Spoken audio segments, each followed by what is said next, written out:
How's everybody doing out there? This is Arigato. I am Super Solican. Alien Earth, episode 8. That was the most anticlimactic season finale I've ever seen. If you see this episode, you would swear that there's 2 to 3 more episodes left, or 12, as in Twisted Metal has done. Shows like that's why I respect shows like Twisted Metal, because what Twisted Metal did, they used their time wisely. They used the episodes. They put out enough so they can finish the story that they were trying to tell and wrap up whatever points in the plot that they needed to and bring some full circle. I respect that show. It's one of the best shows that's on TV right now. Twisted Metal. Check that out. It's on season 2. But episode 8 of Alien Earth, it just it didn't do it. It didn't get it done. You have so many unanswered questions, so many character arcs that went nowhere, so many story arcs that went nowhere. You have the show starting off with Arthur dead on the beach, the xenomorph, then of course from the xenomorph popping out of his chest. It shows the adult xenomorph going up to him, and a little crab is on his body, and the crab is defending its territory from, the xenomorph. And then it switches to the kids' graves, and it shows, the lady who is like the psychiatrist over him, whatever. She, who supposedly says she cares about the kids. She's the only one who puts flowers on their grave. The xenomorph comes up and is about to kill her, but hesitates. This is the thing that happens all the time. The xenomorph hesitates. It picks and chooses when it wants to kill, when it doesn't. Like this, and if you just was going by what it's been doing this whole time, it would just rip the head off. Just would have killed her. Look how fast it runs through the soldiers. It was just looking at her and just hesitating for the longest. Then you see soldiers shoot the xenomorph right in the dome, shoots him right in the head, and the bullet bounces off and he runs, and the xenomorph runs off. When is that been a thing in the Alien franchise? If this was actually playing along and going along with canon and staying true to canon, that fired shot would have released some type of acid blood, and it would either splash the lady or would have just went everywhere, and the xenomorph may have still been able to run off because but it would have been wounded. We know pulse rifle bullets wound the xenomorph. So now you cut to Boy Cavalier walking into, and he's captured all of the synths and put them in this cell. I mean, all of the hybrids and put them in this cell, right? Why wouldn't you? But they say that the cell wasn't built to contain them. So why would that be the case? You knew, like it would be different if you was like, we didn't have the cells built to contain the creatures. You knew you were building these hybrids. Why didn't you give them any fail safes to protect yourself, like shut off switches? You know, why would you allow them? Why would you have a cell that can hold them, that's like shut down all of the powers of electromagnetic cell, something like that, to where you can where nano machines, something where you can shut down any type of buggery of a manipulation of electronics, like, which is what Wendy's doing. It's like, come on, man. Boy Cavalier, that type of stupidity, that's called a stupid ball trope. He got past the stupid ball, and that's only just to keep this story going. They don't even explain that. They just like we didn't have the cells built for the hybrids to contain them. What are you talking about? Like, isn't how stupid is that? And so now we see Boy Cavalier just looking at the sheep. He still wants to get somebody into that room to get to have the Oculus Ocellus, the eyeball monster, to have that possess someone. He wants that to possess a human, you know.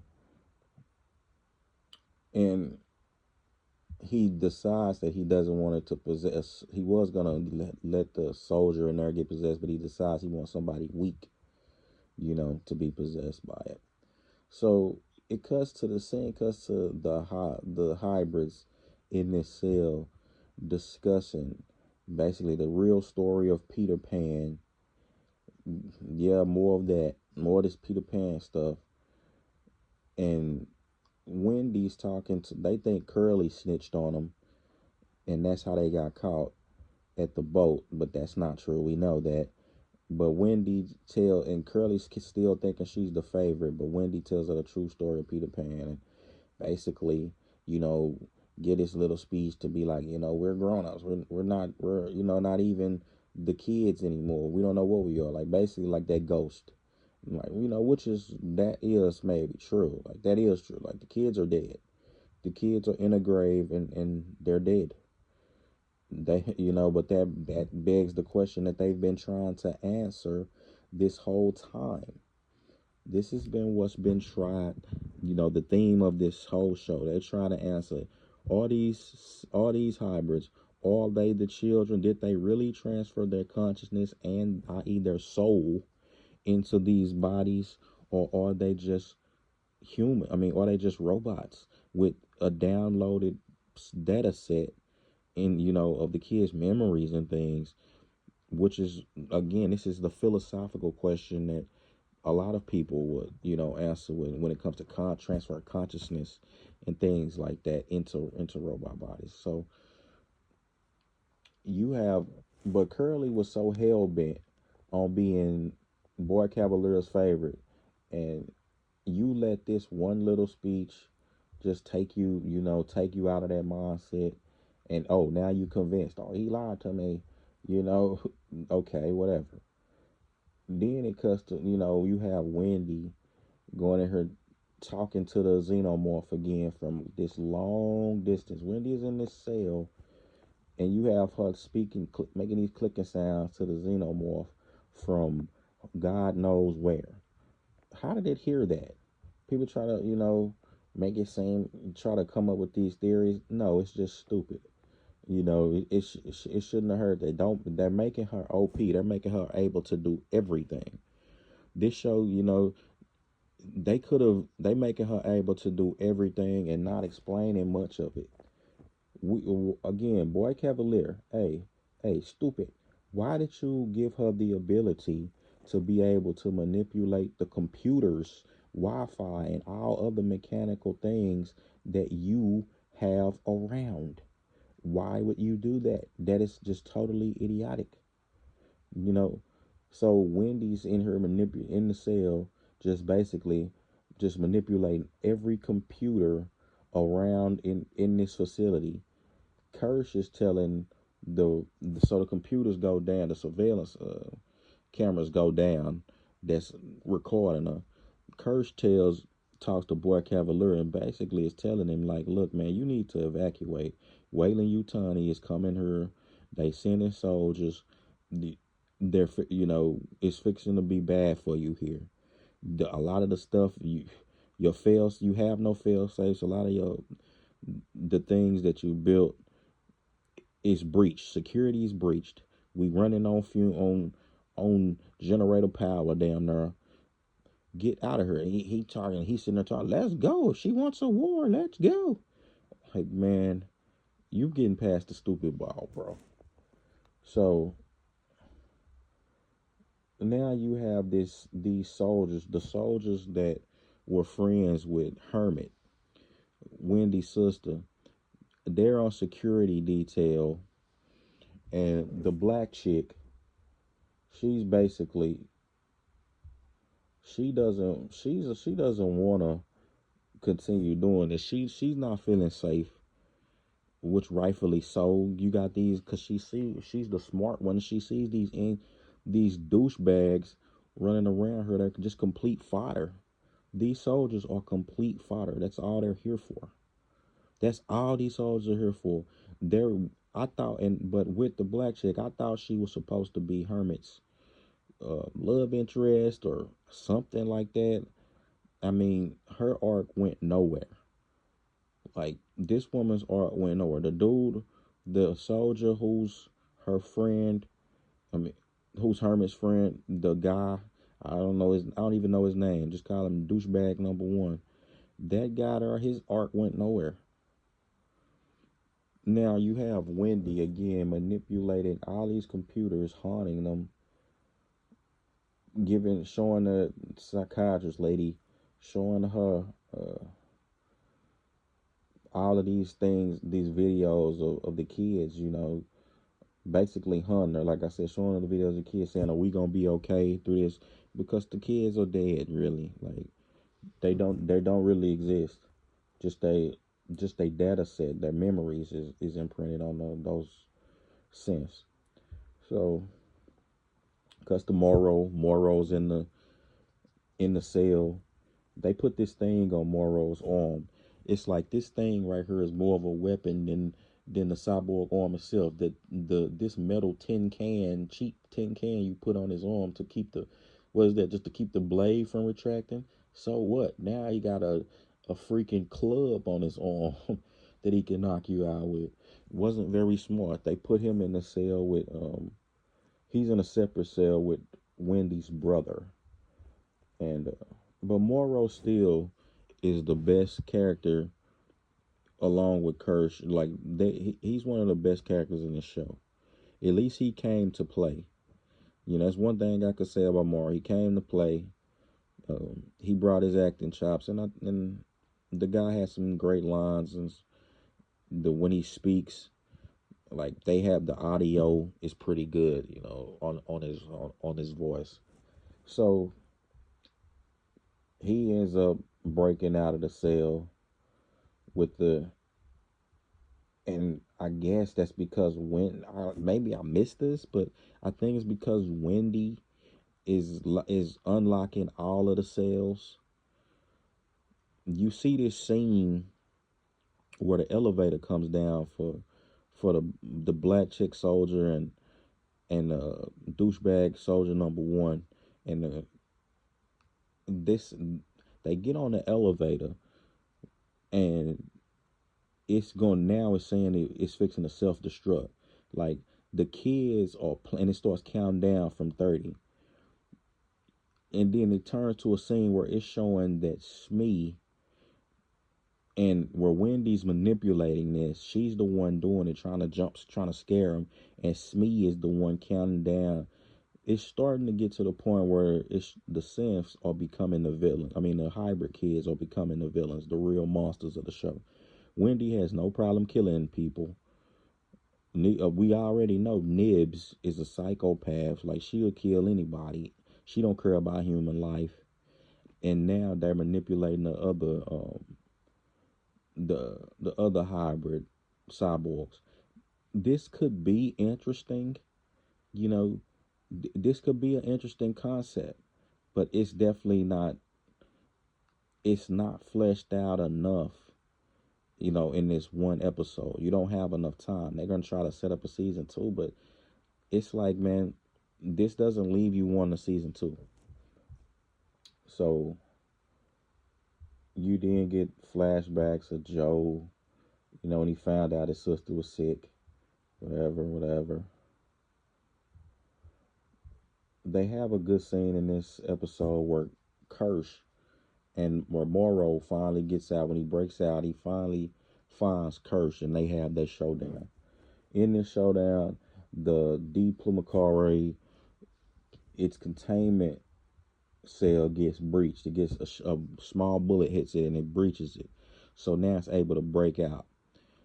In the skirmish between Kirsch and Morrow, Moro gets the better of Kirsch and breaks his back. Um, but in the chaos, when the Diplomacare is escaping, it escapes. It distracts Moro. So now he's looking around all shocked, and Kirsch ends up choking him out. So the battle, I guess, really is a stalemate.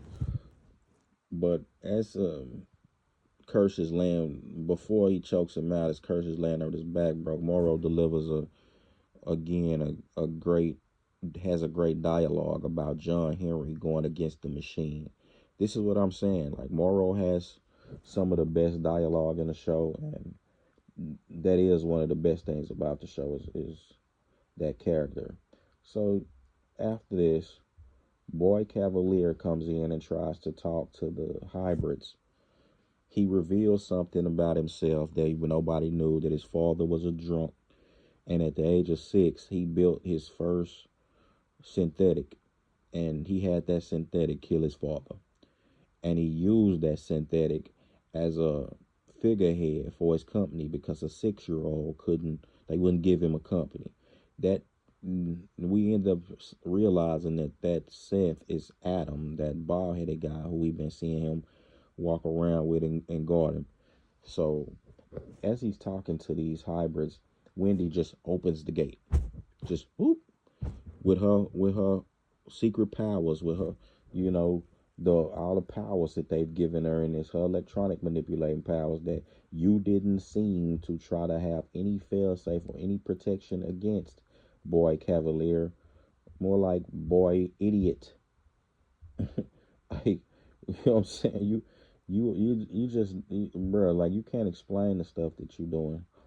So now the kids basically Wendy comes up with a plan to basically just round up all the adults, kill the rest of them, round up some, if they soldiers, kill them, use a xenomorph to just rip them apart.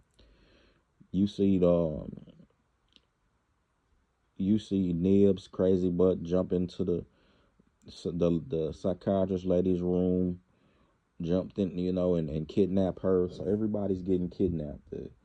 Finally, Smee and Arush is able to finally get revenge on Morrow. He knocks him out, hits him in the face with a containment jar, and so they're all kidnapping them. They're all grabbing the adults and capturing them. Even Kirsch gets tied up. They turned on him as well. We seen because Kirsch did let one of them die, and he saw that. So now that brings me to this. They have Adam brings in Boy Cavalier decides to have Wendy's brother be the one get taken over by the T.O. Sellers. Adam the synth brings the brother in there, Hermit, into the room with the T.O. Sellers. The T.O. Sellers was damn near strong enough to overtake a superpowered hybrid synth when it was trying to take over Nibs. Look how strong it was, formidable enough to fight a xenomorph, jump on his head, and had a xenomorph going crazy. But this little weak twink is able to fight this thing tooth and nail to keep him away, to keep it from overtaking him for like at least a good minute, you know, a lot longer than anyone else have, including the xenomorph, including the superpowered hybrid. It makes no sense. It's just only because it's Wendy's brother is because he has this ability. And it was like an epic fail for the eye monster. This was an epic fail. Like everything you've done leading up to this, and you can't get this done. It was so anticlimactic, man. This was something that I was just like, oh man, here we go. Like this went nowhere. This was stupid. Like this went nowhere. You know, the eye monster by the end of the show has to end up taking over Arthur's body, which is a corpse. So he has the whole thing with this eye monster thing is trying to, you want to be less as discreet as possible. You taking over dead corpses and things like that. It's just not smart. This thing, man, has a hole in his chest. It's like nobody's gonna believe that, like that. He's, you can't infiltrate nothing doing that. But yeah, the eye so this guy Joe's fighting off the eye monster. I don't know how. His dude is weak as ever, but Wendy ends up coming to save him. So when she does that, Adam comes back and basically throws Wendy over the desk and manhandles her. So Adam, we know, is a synth. So he's giving his little speech, about to take both of them out, or basically neutralize Wendy while the Ocellus gets into Joe. But as he's going to attack Wendy, she tells him stop, and his whole body shuts down. So now she can shut down the sense and control them. Why would you give her that ability, boy cavalier, or should I say boy idiot? Why would you do that? Does that make any sense? Are you making any sense doing that? Why would you get? She just has all the power. She just can do anything. She's Neo from the Matrix right now. And you don't have anything, any fail safes protecting yourself or to be able to shut her down if they decide to go rogue in this experimental with this experimental project that you're doing. We fast forward, man, and Black Soldier chick, she ends up being the one that gets swiped up and eaten by the D Plumacare. Nobody else is doing a thing. As she gets swiped up by it, I guess she shoots two other soldiers, and douchebag soldier number one just sits back and watches. Her arc went nowhere. This is just one of the people. Like you would have think she had some type of story. There would she already was saved. She's walking around with an arm brace on. She already was saved by Hermit, who saved her on the boat from being killed by Nibs. Why did they have him save her only for her to just get gobbled up later so you can just show the D Plumacare in action? It could have ate one of these fodder soldiers, you know. But that was the only. This is actually like the only death that meant something in the show. Like if you wanted to feel anything, because she was the one who wanted to get out of there.